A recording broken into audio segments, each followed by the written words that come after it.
Conosco agora, 12:12, Prisco Paraíso, boa tarde. Liliane, tudo bem? Boa tarde. O assunto do dia, impeachment da presidente Dilma. É isso? É isso aí. No início da semana, a OAB, boa tarde, Prisco, Boa tarde. entregou um novo pedido de impeachment. Nem entregou lá para o Eduardo Cunha, porque a OAB considera que ele já deveria ter sido afastado. Exatamente. E começou um tumulto generalizado, hein?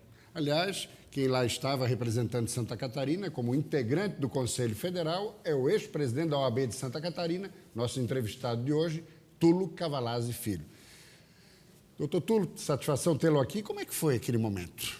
Satisfação é minha, boa tarde.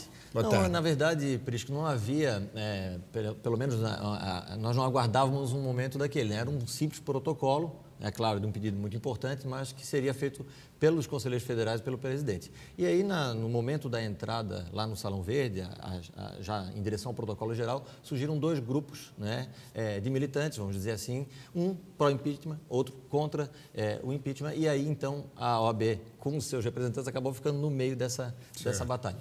Agora, o acirramento preocupa a Ordem dos Advogados do Brasil, esse acirramento tão forte?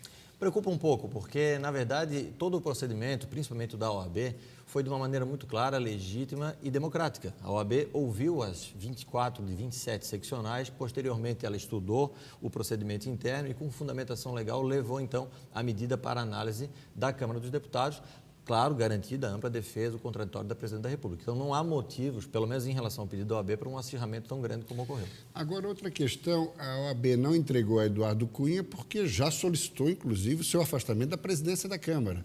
É pouco provável que ele vá colocar na ordem do dia esse pedido da ordem, né? Na verdade, a OAB já, no final do ano passado, pediu o afastamento do presidente Eduardo Cunha por todos os fatos que transpareceram, não só na Operação Lava Jato, como por outras situações já proporcionadas por ele dentro da Câmara.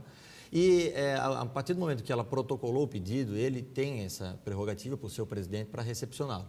Mas, como a gente sabe que o procedimento é um procedimento político, há esse risco.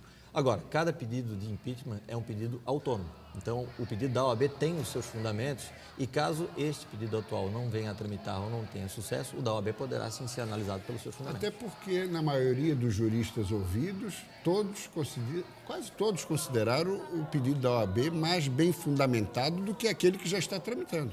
É importante dizer isso. Prisco, a OAB maturou esse pedido durante mais de um ano. Houve um debate, num primeiro momento não se havia indícios que pudesse levar a um requerimento de impeachment e agora, de maneira mais consolidada, com base também nas pedaladas fiscais, também nas renúncias fiscais da FIFA, aliás, em prol da FIFA, a OAB identificou ali, pelo menos, indícios fortes de que houve um crime de responsabilidade. E por isso, agora, de maneira mais consolidada, propôs, então, o requerimento. Se observa também que o atual presidente da OAB, o novo Conselho Federal, está muito mais atuante para fora da OAB em relação ao momento que vive o país. Eu gostaria de saber o seguinte, até que ponto a OAB se preocupa com essas reiteradas manifestações dos magistrados? Gilmar Mendes anda falando demais, Marco Aurélio ontem deu uma declaração que ninguém entendeu direito, o próprio Sérgio Moro, às vezes, também exorbita. Qual é a avaliação da ordem? Bom, a OAB, primeiro que se manifestou publicamente, lembrando que nesse pedido de impeachment não consta nenhuma interceptação telefônica praticada na Operação Lava Jato, para demonstrar que a OAB entende que a ordem constitucional tem que ser mantida também na apuração desse pedido. Então, há sim uma preocupação nesse momento da OAB, que as instituições, cada uma, mantenha a sua atuação dentro dos seus preceitos constitucionais. O judiciário não precisa falar de política além do que ele tem que falar dentro das suas decisões judiciais. Falar nos autos, né? Exatamente. O magistrado, né? Exatamente. Inclusive, Teori Zavascki, que é nosso conterrâneo catarinense, tem sido criticado porque pouco declara, mas age bem. Na minha avaliação, está tendo uma atuação impecável. Não é porque ele pediu que todo o processo de Lula viesse para o Supremo que ele está atrelado ao governo, ao ex-presidente, não lhe parece? Parece, e eu acho que de todo esse procedimento do impeachment, desde o início dos debates da matéria em relação ao requerimento, uma coisa ninguém pode questionar, que é a autonomia das instituições. A Polícia Federal tem investigado, o Ministério Público tem feito os seus requerimentos dentro daquilo que a lei lhe garante e a magistratura, o Poder Judiciário tem julgado. Esse sentimento é geral e é muito importante para que o procedimento inicie e termine com um final feliz ou não. Presidente, aliás, ex-presidente, advogado Tulo Cavalazzi Filho, muito grato pela presença.